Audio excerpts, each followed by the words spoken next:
Hi, welcome to this week's episode of Making Light. We're two humans being. I'm Julie Heert. With me, as always, is Kate Fago. Today, we're going to start to talk about the anger again that I have been feeling of late, as recent as 12 hours ago. Yes, 12 hours ago.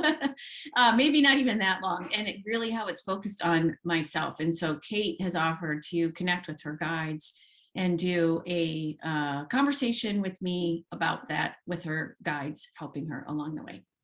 So Kate, what do you let's have to say? Yes. Yes, connect with me. She has to ask permission to connect with me. So yes, you have my permission.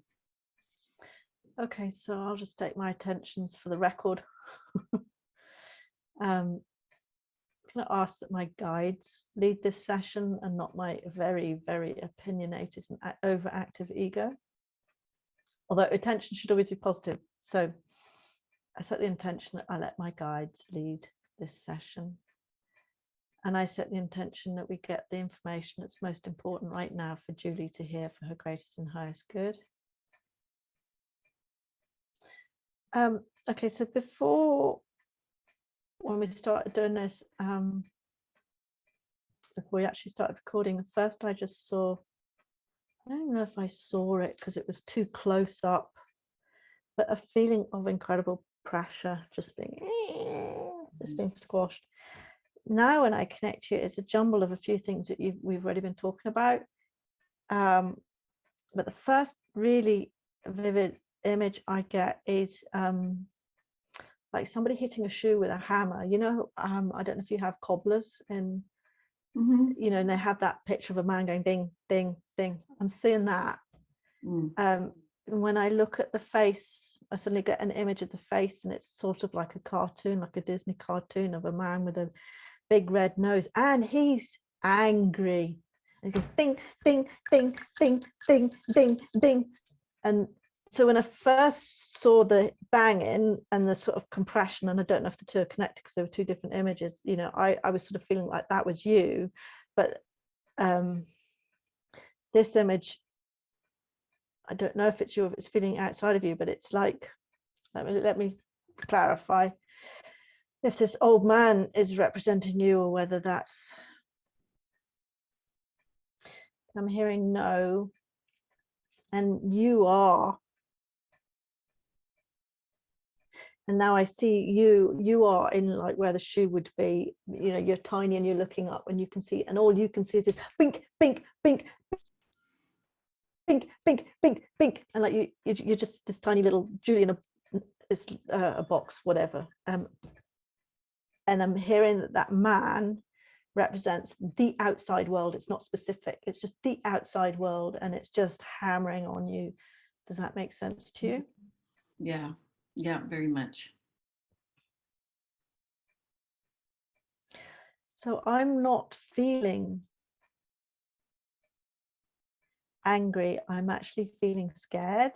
I don't actually feel scared, but the little person I see inside, who's very again like a cartoon, but like a sort of almost like an elf, like a really delicate little young Peter Pan type character, running like this to the side, and then running to the other side like this, and then running to the side. It's very childlike, very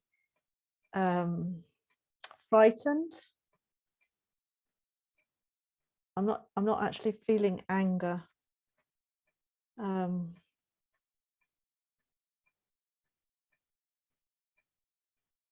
I'm hearing that your anger is a manifestation of fear. That makes sense to me. Yeah. You want to elaborate a bit?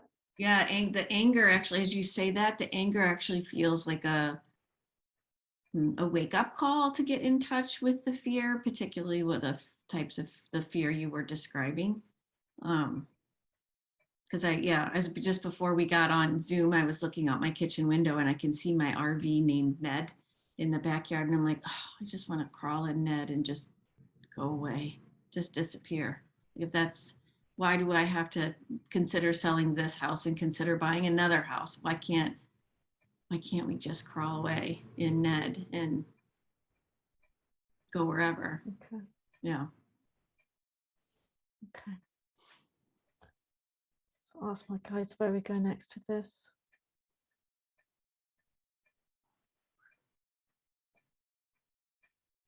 So I'm sort of feeling that, probably shouldn't say that. I'm hearing bits of words, but I have an understanding that you're feeling overwhelmed by the stuff, like, that goes along with everything. Mm-hmm. But like, I'm hearing there'll always be stuff. This is just representative of a situation that makes you fearful rather than the actual mechanics of it. Mm-hmm. I see it's not actually on the fishing rod, but I know that that's what it is. It's sort of like somebody, I know what it comes from, like a fish on a line being jerked. We used to say this in, you'll understand it from your marketing, when your customer jerks you around, like you're going off and doing one thing, and then it's like suddenly this is really important and something, and that's how you're feeling at the moment. Does that make sense? Oh, fuck yeah. And it's somebody else that's doing it all. Mm-hmm. So so I'm hearing frustration. Mm-hmm. I'm hearing pain as well. I'm almost like feeling it in my neck, like I'm the fish, and I'm just, oh Jesus, Mm-hmm. like, I'm going to be frank. What I hear is, oh, not what the fuck again? Yeah. No. Yeah. Yeah.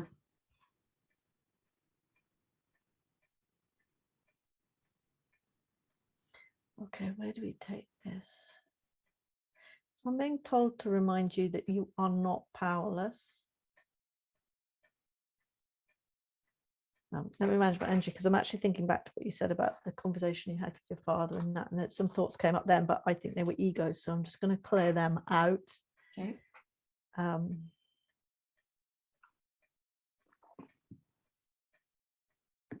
seeing you, and it feels like your energy is all shut down, and I hear the word smothering.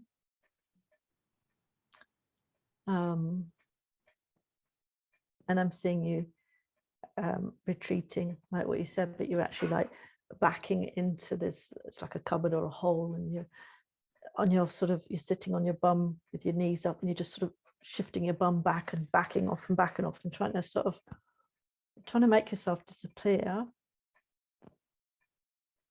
And I feel like you okay, this might be just because of what you said. Okay, you want to be a dragon, but you're afraid of it. I can see this. It's not separate from you. It's almost superimposed behind you, like it's just an image of this dragon going. Ah! But the image of you in front of it is just this child holding the knees and sort of shuffling away on her bum, trying to get her way back. Do you want to talk about that? Yeah, that's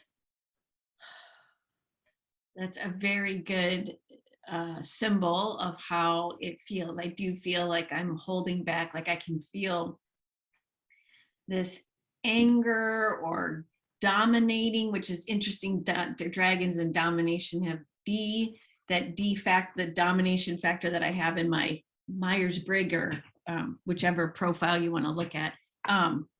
I can feel it sitting right here, and I'm just like holding it back because I don't want to express it, but I would love nothing more than to go and scream. I can't. Part of why I'm also controlling it is I don't feel I have a safe place to scream where I wouldn't freak out my dog. My husband won't understand. He'll take it as an assault on him. And some of it is probably directed at him, but there's so much more to it than that. So I don't feel like I have a safe place to like Do you swim? Huh? Do you swim? No, I wouldn't even know where to swim. I'm on the. I was going to say, because I think you can scream underwater, but what I don't know, and this has been an interesting experiment, is when the air gets to the top, does the sound come out? I don't know. Oh, it might. Yeah. But this is interesting because I just got off the phone with Andrea Louise, my friend Louise, and we just had this conversation about how is it anywhere in the world where it's safe to scream. She said that she managed to get rid of a lot of her anger. She said she just literally got a crayon and a piece of paper, and she was just really angry, and then it tore through the paper, so she just did it even more, and then she just shredded it. She said it was surprisingly, yeah. Oh, that would work for me. All right. But the guides that, what are you afraid of in terms of expressing? Right up front, I am afraid that my family will, I'm just going to say it and not analyze it. I'm afraid that my family will shun me because I have the perception that they have before. I'm the odd, I've been told my whole life I'm the odd one in the family. And I've read, I think through Abraham Hicks and maybe Eckhart Tolle, doesn't matter. Some of people that we appreciate, that there is usually one in the family that is the one that's pushing people forward from a spiritual perspective. And that is me. I feel it's me. When I heard that, it resonated with me. All the movies that I like, all the books that I like, all these things I've been told. And so like, even when we were home this last time, I had an intuitive coaching client that I've worked with for, gosh, a year, a lot longer. I also am an animal communicator for her, and she was having a bit of a meltdown, I think on Friday or Saturday. And so it took me longer than usual to talk with her because the guides were just like, we just need to hold space for her and remind her of all the work she's done. She ebbs and flows as everyone does.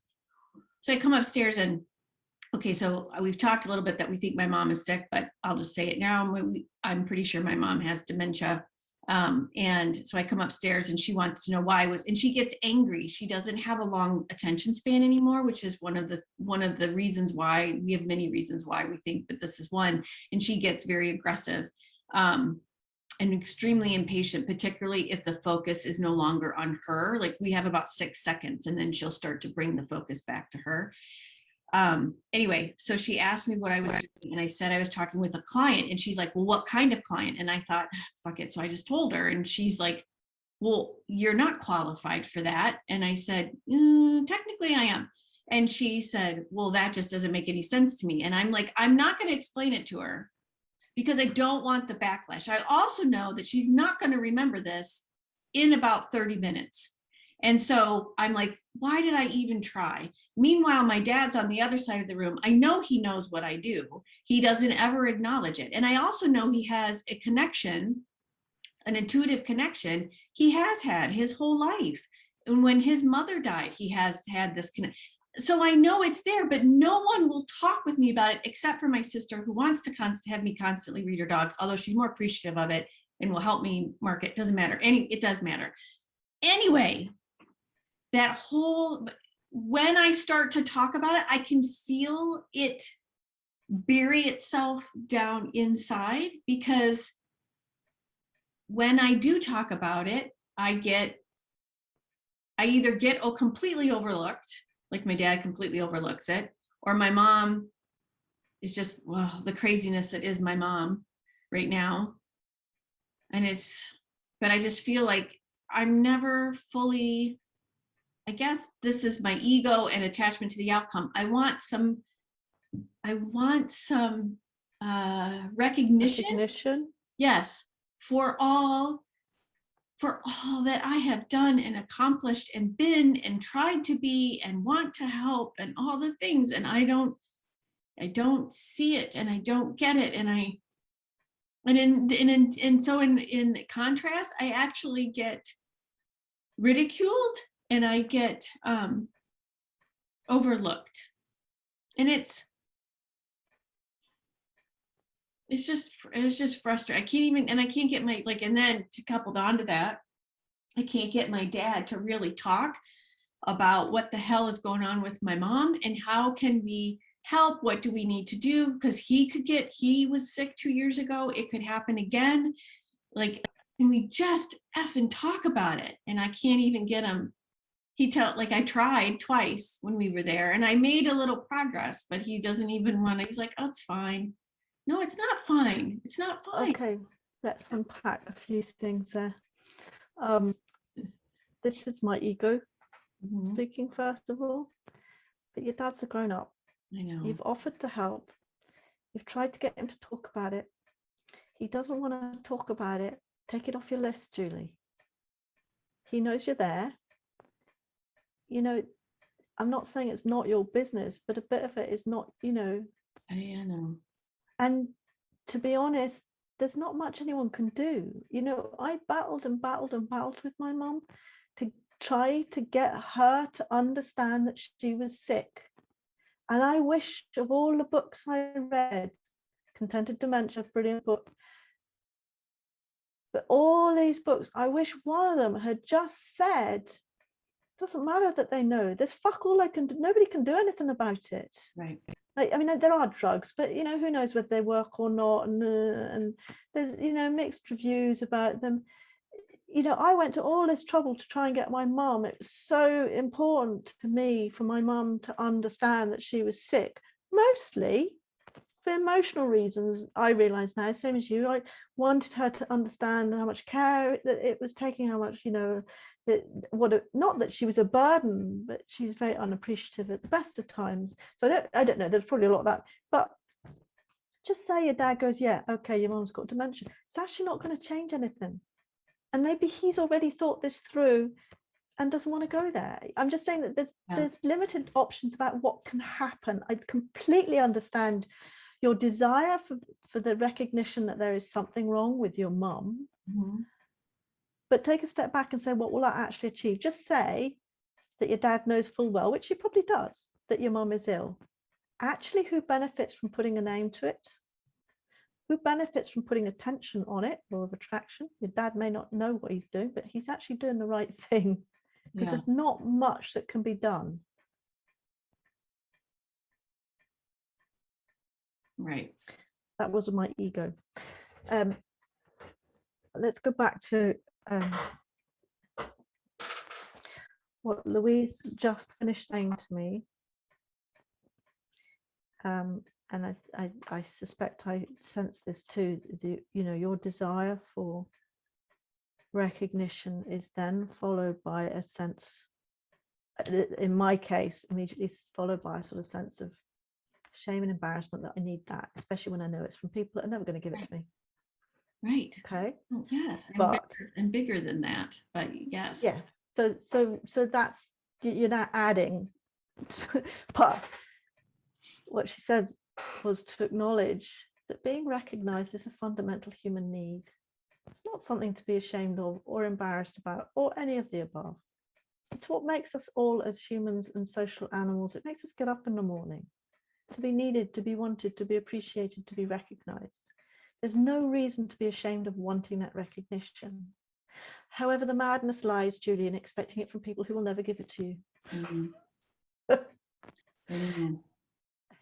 Do you know, there's one little tangent that when you were talking made me think about why do I need to have it labeled that it's dementia, or why do I need to have it recognized or whatever. I don't want to get pulled into this ultimately. I have been thinking very much about, am I moving home, meaning moving to where my parents are, to be closer to them, to enjoy the time I have left with them. Like, that feels okay. That feels good. I just don't want to get pulled into more than that. I don't want to be the care. Oh my God, Julie. Yeah, right. What? No, just and this is me, not my ego. As soon as you say that, I have fucking fire alarms going off in my head. Firearms. Fire alarms. Oh, fire alarms. Oh, yeah. Because I was the one who was close when it all went tits up. Mm. But that's neither here nor there. Yeah. Let's go back to the guides Mhm. because Kate's unraveling.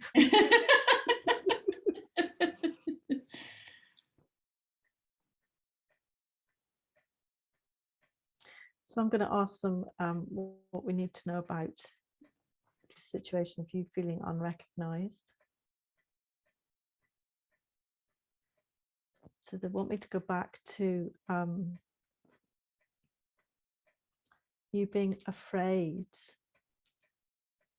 to show your true colors, whatever you want to call them, showing your annoyance, frustration, your anger. What?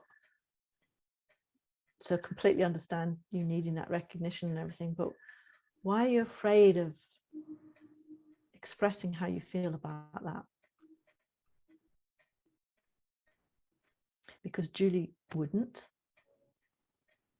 Yeah, Julie never. Julie's the, yeah. I just don't want, I'm afraid if I do, people will, you know, it's funny, huh? People will leave. And I mean the ones not, and I know like none of our community would leave. But I do think that I can see when I have done that before in the past, particularly with my dad, he's walked away from me. That's not leaving you, Julie. No. But I see That's how walking away because he's incapable of that level of intimacy, dialogue. Yeah, and intimacy. That's not leaving you. No, and I hear that now that I work through it. At the time, and that's why it's been lodged in my head. Yeah, and the thing is, it's not going to be unexpected. And would it really be hurtful for your dad to walk away because he's incapable? I mean, is that any more hurtful than feeling annoyed, rejected, unappreciated, all the above? You say your mom's really short-tempered at the moment. If you were short-tempered back, do you feel like this is something irreversible that would shock and appall her in such a way that she would cut all ties with you? No. Okay, so when you said that, now you just reminded me, there is this element. So I look like my mother, I sound like my mother. You know, if you were to put the two of us together, particularly when she was my age, we look really close.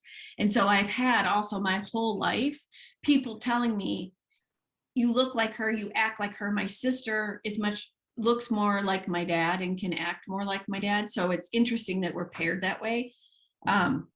But people will use that, particularly Brad and my sister will use that as a weapon. So, they'll call me Faye. My mom's name is Faye. They'll call me Faye and they'll say, oh, look at you being Faye. Look at you being Faye. So my mom started her own businesses, has always stood up for herself, and she can be very aggressive. And as the dementia progresses, this is coming forward too. And so it's interesting. I noticed earlier when I was at my parents' house and I was meditating on everything that was going on, it was interesting to me that what came forward was, as I begin to develop and understand that I have things to say and I want to express myself and find my voice and raise my voice, at the same time, I'm being told, you sound like your mother, stop. And I'm just like, well, wait a minute, I haven't even begun. And now that people think I am my mother, now there's this added layer of, you too are going to get dementia because her mom died of it. So now it's like, is it going to be Julie the one that gets it? And so is she already showing signs? Anytime I forget something, Brad thinks I have it. And whenever I start to stand my ground and get agitated, Brad thinks I have it, or my sister thinks I have it. And I'm like, I don't have it. I don't have it. If I do, it's not here yet. So it's interesting. It was over the weekend. It was like, look at me try to say something. And then it's another layer is put on me to be quiet of, oh, you're showing signs of what your mom has. And I'm like, that's not fair. And did you say that?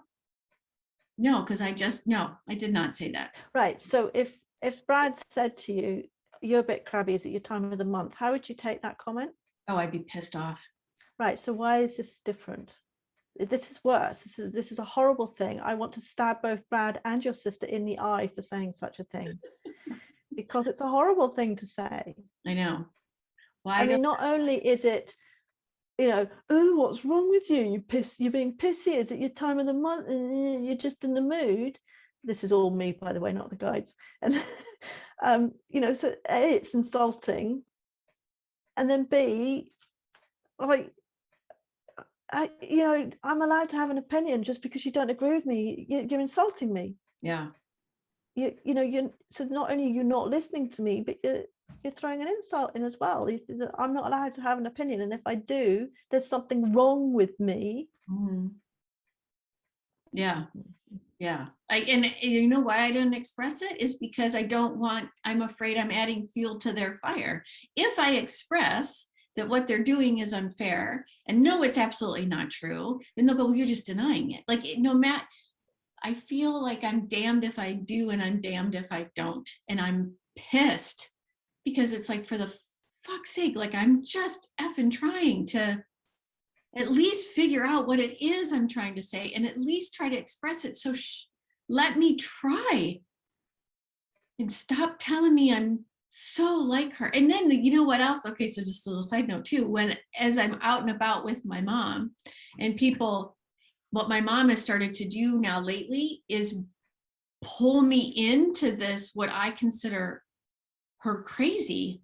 Like, when you look at me and you look at my parents on both sides of me, you can see both parents in my face. They're both there. My dad's, the dimples are my dad's, the eyes are my mom, the coloring is my mom, my body style is actually my dad's. So you can see both of them. But when we're out, my mom keeps trying to claim me to people. So, and she'll say it overtly, like, don't you think she looks like me? Oh, she gets that from me. Oh, any conversation, even actually inside the house, any conversation to bring it back to her, which is to me also a symptom of dementia. So so you set patterning on me from all things. It's like, no matter where I turn, I feel like, for the love of God, people, and that's just how I am, is just how I am. I don't, because Brad will call me Faye, like I said earlier, but he'll also call me Jim. If my dad has a funny sense of humor, which I have as well. And so he'll say, oh, look, Jim, like, I'm always labeled as something other than me. And I keep trying to tell Brad, stop labeling me something other than me, because that's not fair. That just hurt. And what does he say? What does he say when you say that to him? What is he? He actually has tried recently to not say that stuff, to just say, I can see him catch himself. But previously he would couch it in like but it's true kind of a thing. Well, I mean, we're all connected. And so I'll say, well, we're all connected. I can't help that, but I am still this human experience. The image that I'm getting as you talk more and more is you like that. Mm-hmm. Sort of I cannot loosen this thing around my expression, and it's driving me nuts. Okay, let's go to the guides. I just hear my wind chimes, which means my dog India is here too. Your what? My dog India. Oh, she's here because every time the wind chimes go, she's here. And I noticed that Lucas came over as well. Yeah, he's right at my feet. Mm-hmm. I love my dogs.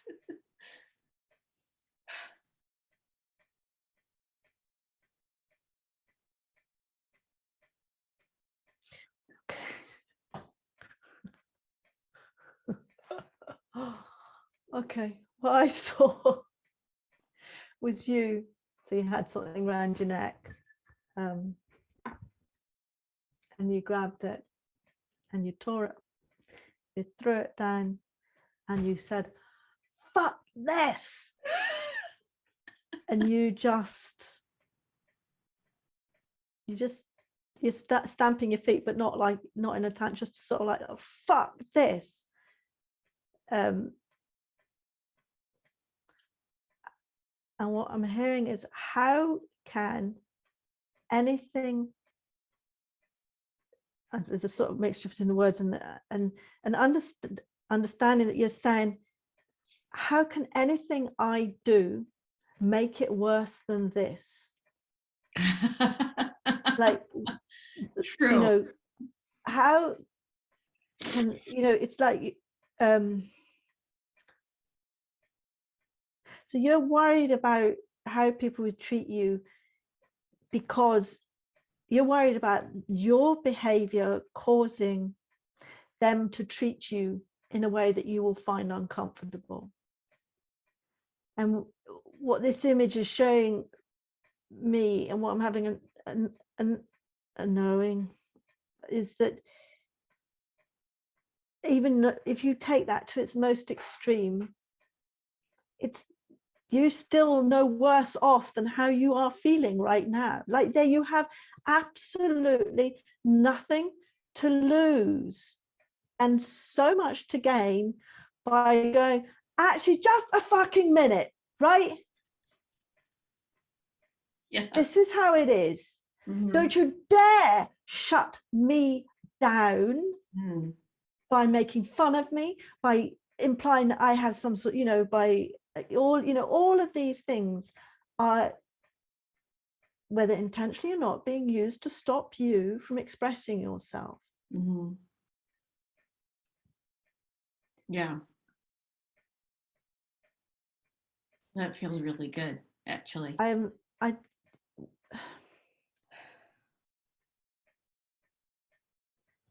Just a minute.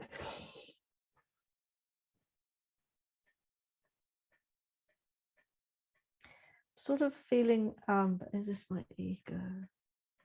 No, they're saying to go ahead. I'm seeing a sort of hands on a tablecloth going like this, sort of gently, gently, gently, in that this reaction to is about breaking off the shackles, I hear, but this is about realizing that anything that happens can never be worse than being silenced. But it doesn't have to be. It's like you have this fear that it will necessarily be an enormous confrontation. It's almost like it doesn't have to be. But that's not to say you should be afraid of it if that's what it turns into. But it doesn't have to be. It can be enough to say, now just a minute, don't shut me down because you think you're saying I sound like my mother, or don't shut me down because this isn't important to you, or because you don't understand why it's important to me. You know, I am entitled to speak. You know, it doesn't have to be a confrontation. And I'm getting am I just being kind? Let's have a look at the energy. I'm going to look at the energy with you and your sister first.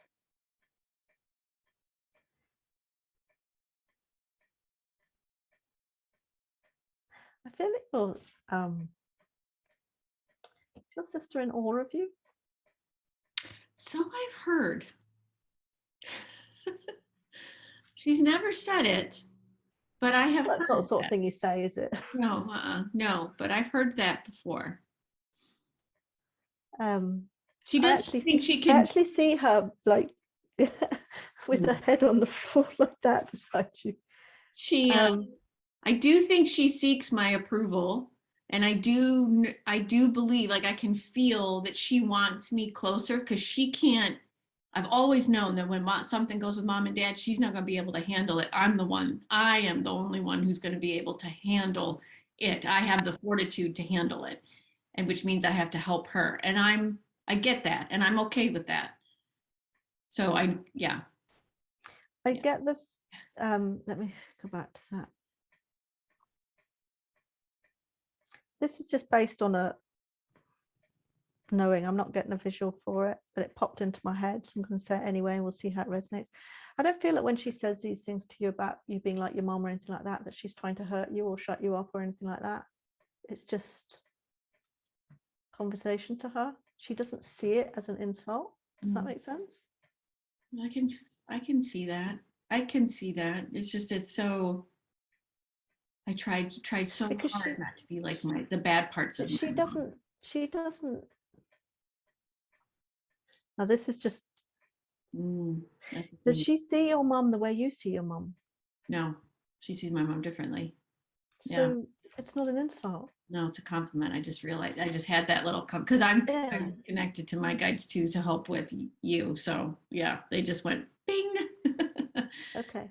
Yeah. So, and that's the other thing I wanted to go back to as well, but just because Louise did this with me, it just came out as I was talking, you know, about this situation at work where I felt so unappreciated and undervalued and all of the above.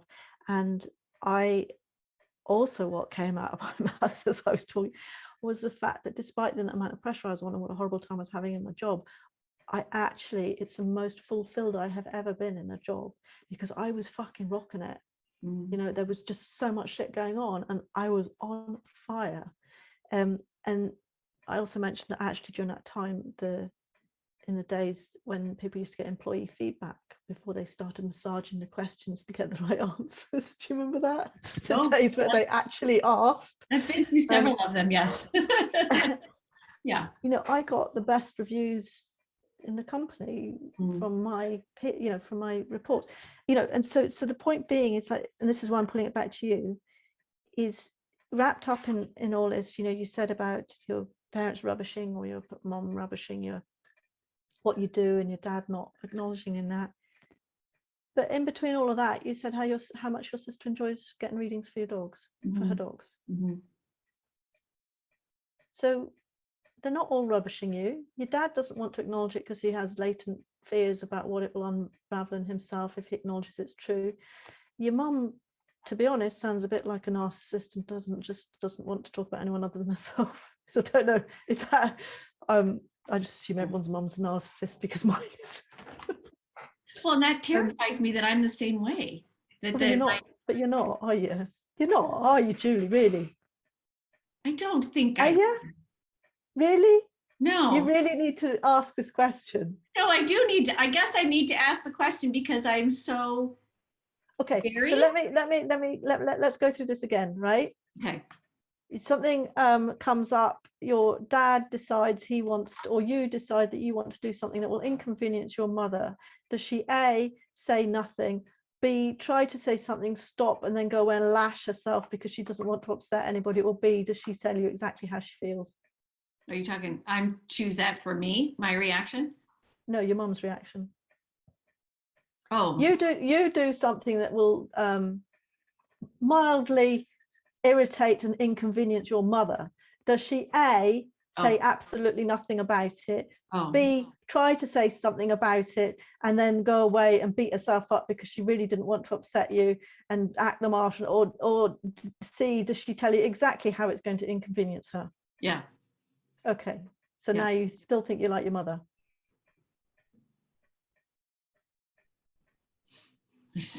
Coming to terms with this. No, I don't think I'm like my mother. When I do express when we might have stayed longer and it was going to inconvenience because I'd already made so many concessions. I didn't want to make yet another one. I'd already made several. That's not being a narcissist, is it? That I'm just like, when I finally said enough, time out, like that's okay. That's allowed, right? I'm not, see, I don't even know. Yeah. And there I have to. All you have to do is superimpose a situation on two other people who you think are relatively normal and ask then, is your behavior justified? We are so blinkered when it's us. If I described that situation to you, Julie, what would you have said to me?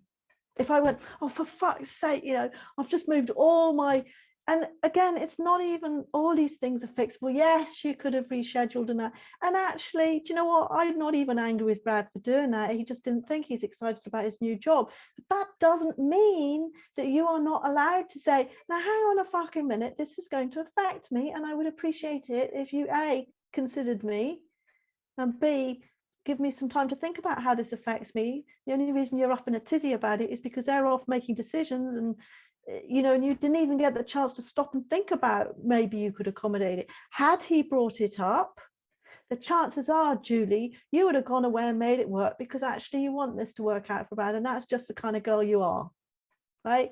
But you were ambushed. Yes. And I don't think it was deliberate. I think it just all happened because shit happens, and he's excited, and fuck, she only works on the phone anyway. What does it matter? Right. Right. You know, all of which is a little bit annoying, but it's none of it was done with malice, or I was going to say disrespect. There is an element of disrespect because people just don't appreciate how much work goes in, you know, but it's not, you know, if you had said, or if he had come to you and gone, Julie, it'd be really, what if we stayed in, or even if he comes to you and said, they asked if we could stay another day, but I know that you've got stuff on, so I said no, you would have immediately gone, don't be stupid, let's see if we can work this out. Yes. Yes, exactly. But none of this was done with malice. And it's just that you go from 0 to fucking furious because you've got a lot on. Yeah. Yeah, a lot. Yeah. There's a lot going on. And you're with your family and they're picking away at your deepest, this is all me, I'm sorry, I don't know where the guys are unless they're helping me. You know, they're all picking away at your deepest insecurities. You know, so you don't have time to go, let me consider whether or not I can accommodate this request for the best of my family, because you know, but you've got to speak out. It doesn't have to be a showdown. Right. Right, I'm going to go back to the guides because I feel like I'm just talking shit. I do think you were that was all from the guides too. I think you're just that open now. Like that's how anyway. Okay. Okay, yes, they're going like this. And I actually see you doing a little dance. You're pulling this, like it looks like a sort of like a dancer's dog collar, you know, like a punk dog collar, and you're just pulling it off, and then you're doing this dance and sort of stamping around and that.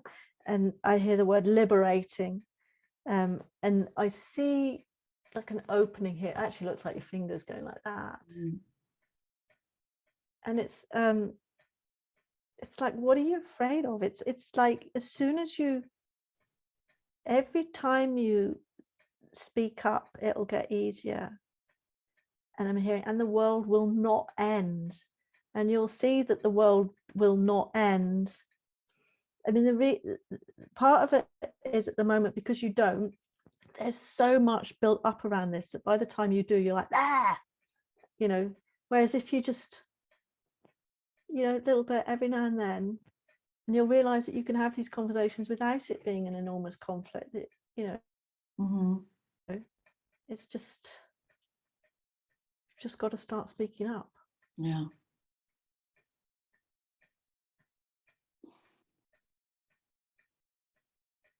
Okay. On a, let me just check. Okay, they said this is good advice, so I can tell you anyway because it just come from me.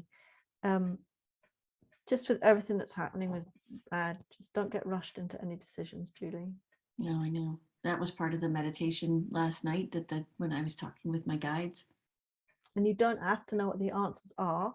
Right, that's You can still say, I don't know, I'm agreeable in principle, or I disagree in principle. I don't know how this is going to work out, but I'm not ready to commit to this yet.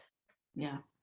And you know, worst case scenario, if he wants to get up in the car and go and stay with your folks and go and do those jobs, whatever, that's fine. You don't have to uproot your life right now. No. My although the spiders are helping you. Say what? The spiders are helping you move. Bit by bit, they're carrying all your belongings up the stairs. I know, they're like, get out. No, no, I don't think they're malicious or anything. I just, no. When I was talking there's a couple things that are going on right now. One is trusting. One thing that the guides are helping me with, and the animals too, are trusting the process. Like, let it flow. You know what you want. You've said, so if I think of it in terms of Abraham Hicks, I've said what I wanted. I do want to be closer. I want my own place.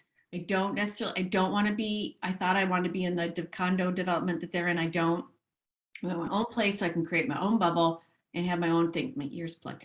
Anyway, then so I have to trust that process, because I can find myself start to go, oh, I need to do, oh, I need to do, oh, oh wait. And then it's just like, just trust the process.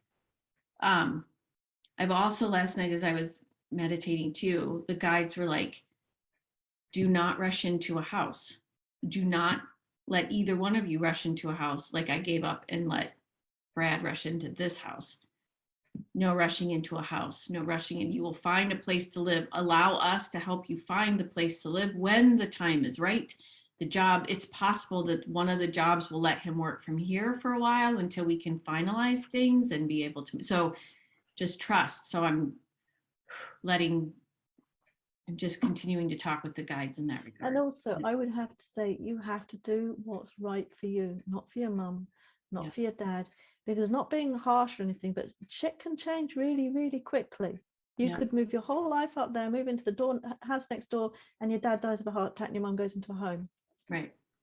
I'm not suggesting that would happen. No, I know. Yeah. But you cannot make decisions like that based on things that may or may not have permanency.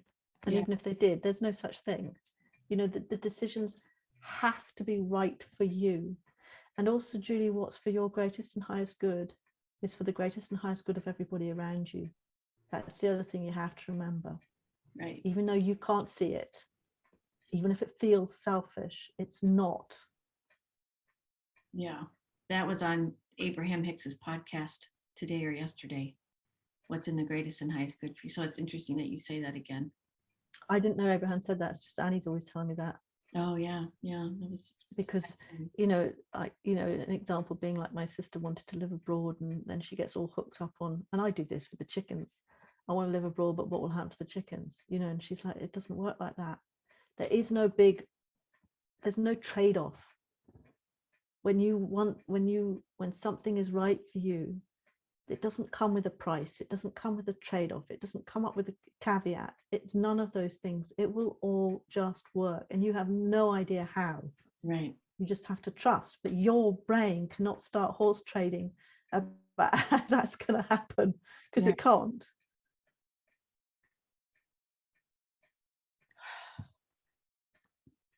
It's all good, Julie, and you're allowed to get mad. I felt as well when you were talking about, that your family sees you as, or you see yourself as like the more conscious one guiding, and that somehow you feel that means that you can't lose your temper, or you can't get angry, or you're supposed to be this paragon of virtue.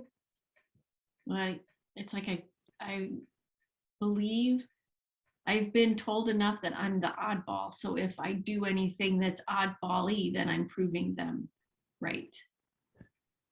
So what? I know. Fucking good. Thank you. Yes, I know. Nothing wrong with odd. No, I know. Yeah. Yeah. So thank you for recognizing that I'm different from you. Thank you for acknowledging that I'm odd.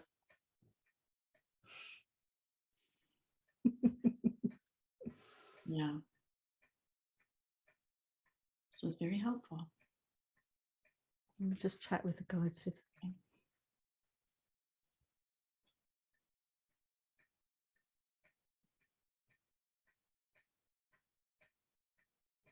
Seeing, I don't think it's Lucas.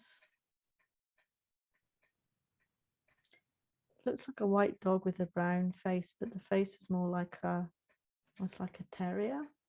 Oh, I had a Westie named Noah. And then I have Bono, who is a German Shepherd mix, but his face was white at the end. I had another dog Well, I'm also seeing, it could be a corgi with really big ears, or it could be German Shepherd. It looks more like a corgi. But I'm actually hearing that they're all here. Mm. Yeah. They're all here with you. They're typically all here. Yeah. I had and they're all howling. They're saying singing now, and they're saying, find your voice, it's beautiful. Mm.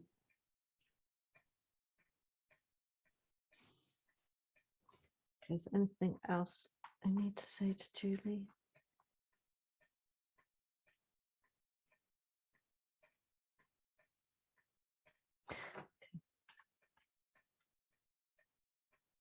How do you feel? I feel much better. I don't feel so weighed down. I feel really calm, like released, like a bunch of stuff just got released is how I feel. You got your guides with you all the time, Julie? I know. I know it's hard though, isn't it? I find it, I really struggle doing it for myself, but I know that you do it for yourself. Mm-hmm. Yeah, and I, like last night when I was talking with them about the anger, and I was asking them to help me release it. And so I started that meditation. I don't know if you remember the one meditation where you can put whatever causes your anger, or the person that causes your anger, or the anger itself, in a bubble, and then you just start slinging stuff at it, and then it releases for the greater and higher good. So I did that last night, and then I was able to sleep. It came up a bit differently in my meditation this morning, and I didn't know what I was going to do with it, and then here we are. But that's the thing, I don't know that it is so much anger at yourself. I think it's As fear. it was, what did you, fear. Yeah,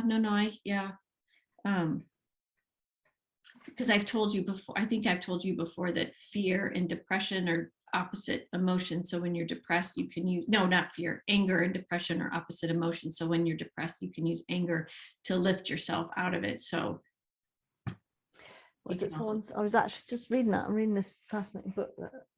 This is the book that Danielle was talking about. Yeah. Expression is the opposite of depression. Yeah. All right. Well, thank you for joining us for another productive, insightful, where the hell did we just go? Making Light, Two Humans Being. I'm Julie Hiert, of course, with Kate Foggo, and we are signing off for today. Please don't forget to give us your comments and your feedback, suggestions for other show topics, all of that good stuff in the comments below. Find us on Facebook and Instagram, and please subscribe to this channel so that other people can find us as well. Thank you for being here. We really appreciate you being here.